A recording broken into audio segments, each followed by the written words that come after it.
1. The night. It is impossible to describe the horrifying scenes I have witnessed. Death and misery and every shape of terror rule this place. I can no longer recall how I have come to this place. All I remember are the opaque, milky fumes of opium in the murky den hazing a sweet, welcoming abyss. I awoke to a dreadful scream in the endless night at the feet of an old tree that leaked foul-smelling fluids. I know not how to reach those poor souls, nor do I want to. Keeping a record is all I can do to make sense of it. 2. Vigo. I discovered a hidden laboratory while running away from a monster. The stocks are uncommonly plentiful. I observed shelves of alkaloids, crates of silver syringes, piles of protective clothes, and a journal signed Vigo. Its pages are filled with notes on an ancient force that controls the nature of this place, that shapes it.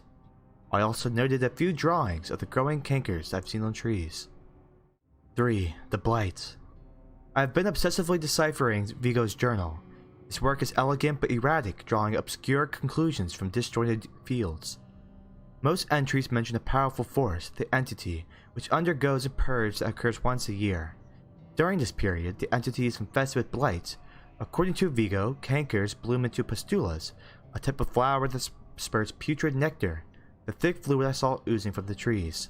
The last pages of the journal mention a serum distilled from the nectar, but the pages detailing its effects and preparation were torn out. 4. Wounded. I'm hiding in a dense strip of forest. I'm desperate to erase the distressful images engraved in my mind. Last night, a disfigured man barged into the laboratory with a gruesome mechanical mouth and shredded the walls into splinters. I barely escaped with my life and wounded my arm in the process. I have no options left. These monsters find me no matter where I go. All I have is a journal filled with obscure promises of escape. I will return to the laboratory.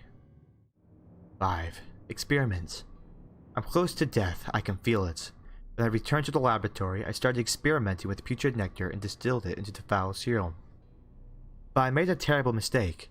I injected the serum into a dead rodent, whose pupils dilated and its body shook. I tried to restrain it, but the creature bit into my arm, ripping my wound open. I stopped the bleeding, but I fear the damage is done. 6. Experiment 2. I awoke to a terrible cry booming from the cellar and a violent bout of nausea. Through the vile ordeal, I started to recollect what happened. Tainted with the foul serum, my wound had swollen with lymph, at which point my assailant returned. Most of our fight was a blur, but I could recall red tears trickling down his gruesome cheeks as I clawed at his face, and some moment later when I kicked him, sending him crashing into a brick wall. The power I felt then, there are no words for it. I now know that there is no truth to Vigo's methods. Another cry. My assailant, now chained in the cellar, must be getting restless. This is just the beginning. 7. The Peak.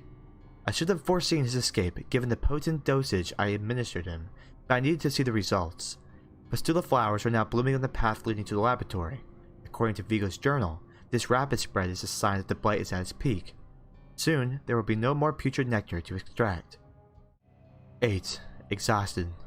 I slept very little. The acute throbbing in my wounds sent me a restless, agitated drowse. I have no strength left to be patient, and my distress fosters brutal methods. There are no lines I will not cross. 9. Restless. I limited my rest to only a few minutes here and there. I cannot afford wasting time. Pustulas once lush with nectar were withering away at the roots of cankerous trees. I could only extract droplets from a few frail flowers. I'm running out of time. 10. At last. Based on Vigo's calculations, tonight is my last chance. I filled the syringe with the last drops of serum and injected it in my arm. 11. The end. I did everything right, and failed. I'm stuck in this infernal place with no serum and nowhere to hide. 12. Vigo. I looked for Vigo. I shouted his name with no concern for the monsters lurking about.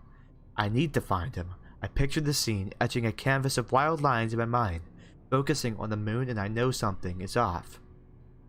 I fed the dead rodent under my pillow. 13. Pray. Soon, very soon, I will be at peace. The cold claws of death are drawing near. It's here. The entity is here. It has found me.